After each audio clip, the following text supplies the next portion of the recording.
Ready na guys ang ating soy and ginger pork. Ayan, titikman na natin.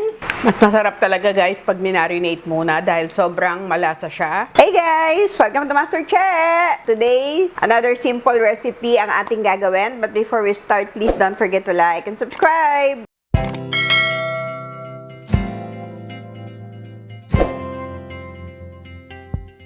Ngayon guys, magluluto tayo ng soy and ginger pork. Ayan. So, meron tayo ditong pork. So, lalayan lang natin ng Kikkoman soy sauce.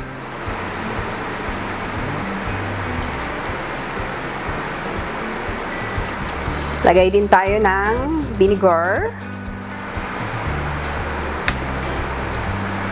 Maglalagay din tayo ng mustard.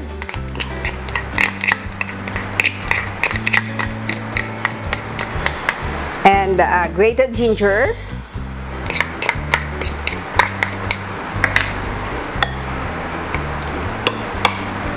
Yan, sobrang dali lang nito guys at sobrang sarap din siya. Maglalagay din tayo ng oregano. Yan, oregano and rosemary.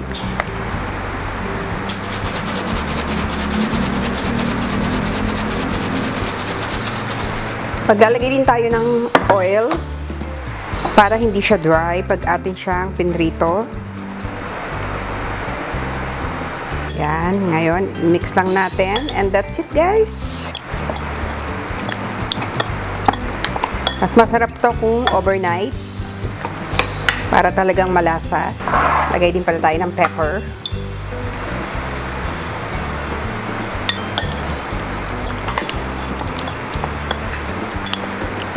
Yan, ngayon, ipa-fry na natin.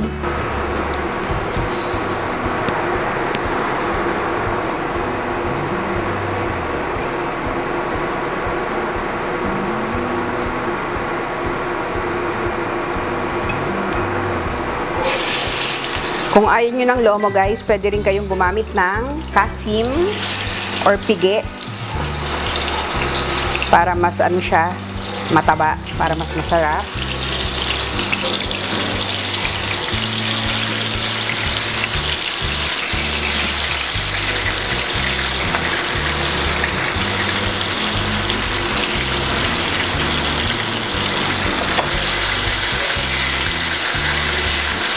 Pwede rin kayong gumamit ng yempo guys. Pag gusto nyo ng yempo. Guys, ito na.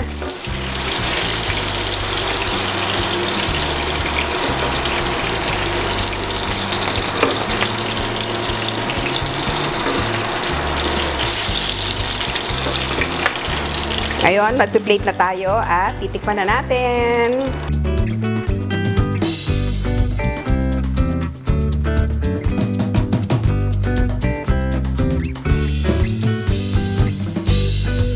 Ready na guys ang ating soy and ginger pork. Ayan, titikman na natin.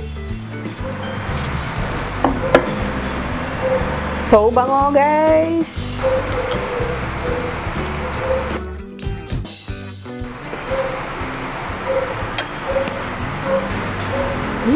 Tikman na natin guys. Sobrang tender. Mas masarap talaga guys pag minarinate muna dahil sobrang malasa siya. At sobrang lambot netong lomo. Sarap. Bagay na bagay ito guys sa lunch, dinner, at pambaon. Yan. Naglagay lang ako ng pipino para may side dish.